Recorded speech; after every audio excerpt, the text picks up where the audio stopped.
सुनीता बड़ी हो चुकी थी और अब उसके माता पिता को उसकी शादी की चिंता हो रही थी। हालांकि सुनीता बहुत अच्छी लड़की थी, जिसके लिए कई अच्छे लड़कों के रिश्ते आ रहे थे, जिनको लेकर सुनीता के परिवार में विचार विमर्श चलता रहता था। एक दिन सुनीता की मौसी एक अच्छे लड़के का रिश्ता लेकर आती है। लड़की की फोटो बहुत ही सुंदर थी, जिसे देखते ही सुनीता के माता पिता मोहित हो जाते हैं और वह तय कर लेते हैं कि इसी लड़की से सुनीता की शादी करेंगे। सुनीता को भी लड़का अच्छा लग रहा होता है। सुनीता की मौसी लड़के वालों को रिश्ते के लिए हाँ कर देती है और अगले ही दिन लड़के के परिवार को आमंत्रित किया जाता है, ताकि लड़का और लड़की एक दूसरे से मिलकर बात कर सके। अगले दिन जैसे ही लड़के वाले आते हैं, सुनीता की नज़र लड़के पर पड़ती है और वह पहली ही नज़र में उसे अपना दिल दे बैठती है। सुनीता के घर में लड़के वालों का जबरदस्त स्वागत किया जाता है। दोनों परिवारों के बीच में रिश्ते की बातें होते ही दोनों की धूमधाम से शादी कर दी जाती है। शादी के बाद लड़का सुनीता को लेकर शहर चला जाता है। शहर में वह कंपनी के मकान में रहता था।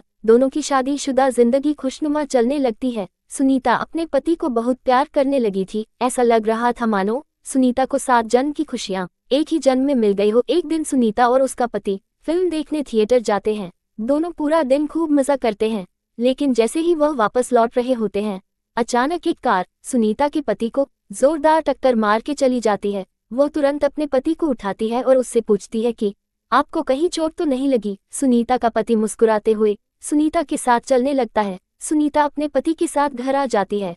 रात हो चुकी थी और दोनों बाहर से खाना पीना करके आए थे। सारा दिन दोनों ने खूब मजे किए, लेकिन सुनीता बहुत थक चुकी थी, इसलिए वह आते ही अपने घर में सो जाती है। सुबह उठते ही वह अपने पति के लिए चाय नाश्ता बनाती है और अपने पति को उठाने जाती है, लेकिन वह पहले से ही जाग रहा होता है। सुनीता अपने पति के सामने चाय नाश्ता लाकर रख देती है और अपने काम में लग जाती है। कुछ देर बाद जैसे ही सुनीता वापस आती है तो चाय और नाश्ता वैसे ही रखे होते हैं। सुनीता के पति ने उसे हाथ तक नहीं लगाया था। वह अपने पति से बोलती है, यदि आपको चाय नहीं पीनी थी तो आप मना कर देते, बर्बाद क्यों करवा दिया। सुनीता का पति कहता है, कोई बात नहीं, मेरे लिए खाना मत बनाना, आज मेरा मूड नहीं है। सुनीता का पति तैयार होकर अपने ऑफिस के लिए निकल जाता है। सारा दिन सुनीता अपने घर में काम करती और अपने पति का इंतजार करती रहती। 2 दिन गुजरते ही सुनीता के घर के दरवाजे पर कोई आवाज लगाता है। सुनीता दरवाजा खोलती है। सामने उसी कंपनी का चौकीदार खड़ा होता है, जिसमें सुनीता का पति काम करता है। चौकीदार सुनीता से पूछता है, मैडम 2 दिनों से सर ऑफिस नहीं आए हैं, उनकी तबीयत खराब है क्या? मुझे मैनेजर साहब ने भेजा है। सुनीता को आश्चर्य होता है, क्योंकि उसका पति तो रोज तैयार होकर ऑफिस के लिए निकल जाता था, फिर वह ऑफिस कैसे नहीं पहुंचा। चौकीदार के जाते ही सुनीता अपने पति के घर लौटने का इंतजार करने लगती है। शाम को सुनीता के पति घर आता है। वह उनसे पूछती है, आप ऑफिस के बहाने से कहाँ जाते हैं? सुनीता का पति उसे यहाँ वहाँ की बातों में घुमाकर अपने कमरे में चला जाता है। अगली सुबह सुनीता अपने घर के दरवाजे पर दूध ले रही होती है। तभी चौकीदार फिर से आ जाता है और कहता है, क्या साहब अभी तक नहीं आए? सुनीता कहती है, वह तो अंदर बैठे हैं, जाओ मिल लो।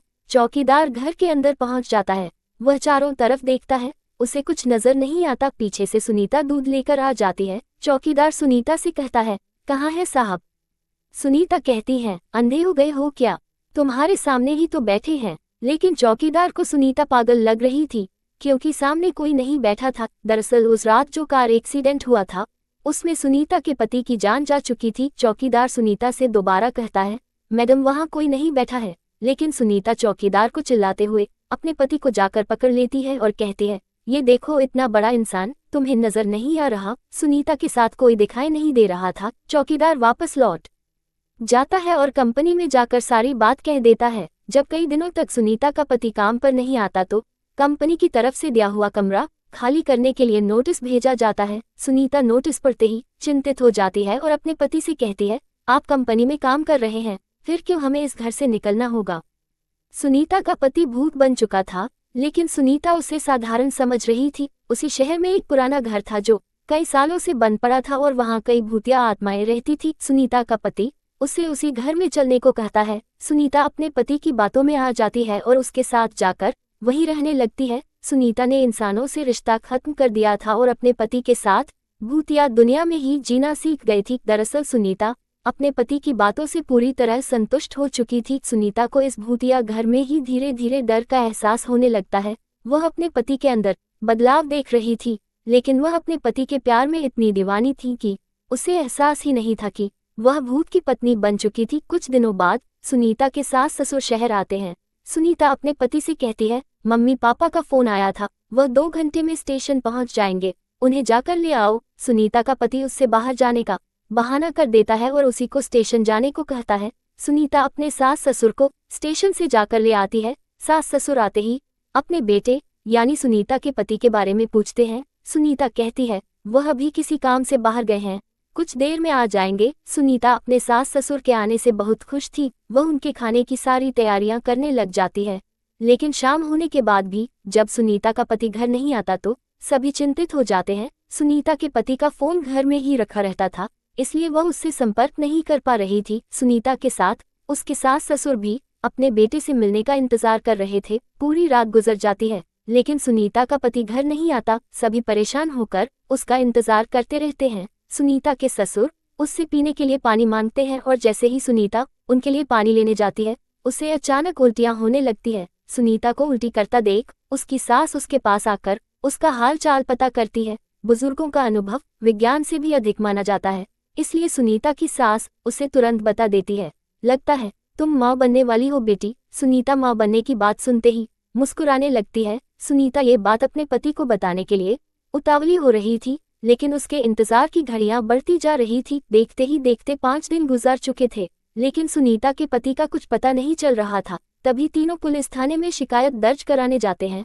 पुलिस वाले सुनीता से कहते हैं, 5 दिनों से तुम्हारे पति गायब है, लेकिन तुम्हें अब याद आ रही है। सुनीता ने जवाब देते हुए कहा, सर वो ऐसा 1-2 बार और कर चुके हैं, इसलिए मैं इसे सामान्य घटना समझ रही थी, लेकिन जब 5 दिनों से उनका पता नहीं चला तो मुझे लगा हो सकता है वो कोई खतरे में हो। पुलिस पर रिपोर्ट दर्ज कर लेती है और जांच पड़ताल शुरू कर देती है। पुलिस की तहकीकात शुरू हो चुकी थी और 2 दिनों में ही पुलिस को सुनीता के पति की सच्चाई पता चल जाती है और पुलिस वालों की बात सुनते ही सुनीता और उसके सास ससुर के पैरों तले जमीन खिसक जाती है। पुलिस के अधिकारी कहते हैं कि आपके पति तो 3 महीने पहले ही कार दुर्घटना में मर चुके हैं और लावारिस समझकर उनका अंतिम संस्कार भी नगर निगम के द्वारा कराया गया था, जिसकी रिपोर्ट सरकारी अस्पताल में मौजूद है। फिर आप कैसे कह रही है कि वह 5 दिनों से लापता है? लेकिन सुनीता ये बात मानने को तैयार ही नहीं थी, क्योंकि वह अपने पति के साथ 3 महीनों से दाम्पत्य जीवन गुजार रही थी और उसी के चलते वह गर्भवती भी हो चुकी थी। सुनीता पुलिस से अपने बच्चे का जिक्र करती है। जैसे ही पुलिस को ये बात पता चलती है कि उस मरे हुए इंसान का बच्चा सुनीता के गर्भ में है, तो वह सुनीता से कहते हैं, आप बच्चे का चेकअप करवा दीजिए, उसके डीएनए रिकॉर्ड से हमें पता चल जाएगा कि ये बच्चा आपके पति का है और उनके मरने के बाद यह आपके गर्भ में आया है, तभी आपकी बात पर सभी को भरोसा होगा। पुलिस वालों को सुनीता के चरित्र पर शक था, इसलिए वह इस परीक्षण की मांग कर रहे थे। सुनीता को सरकारी अस्पताल लाया जाता है और वहां बच्चे का परीक्षण किया जाता है और जैसे डॉक्टरों के पास बच्चे की रिपोर्ट आती है तो उनके पसीने छूट जाते हैं, क्योंकि बच्चा साधारण नहीं था, वह 2 महीने का था, लेकिन उसका विकास 8 महीने के बच्चे के बराबर हो चुका था और अगले ही महीने वह जन्म लेने वाला था। डॉक्टरों के लिए अपने आप में यह ऐतिहासिक बात थी कि 4 महीने में कैसे कोई बच्चा जन्म ले सकता है। डॉक्टर सुनीता के हालात के बारे में विचार कर ही रहे होते हैं कि अचानक सुनीता के पेट में दर्द बढ़ने लगता है। डॉक्टर सुनीता के इतने जल्दी बिगड़ते हुए हालातों को समझ नहीं पा रहे थे। सुनीता को आपातकालीन कक्ष लाया जाता है। तभी डॉक्टरों को पता चलता है कि सुनीता की डिलीवरी का समय आ चुका है और कुछ ही देर बाद सुनीता एक भूतिया बच्चे को जन्म दे देती है।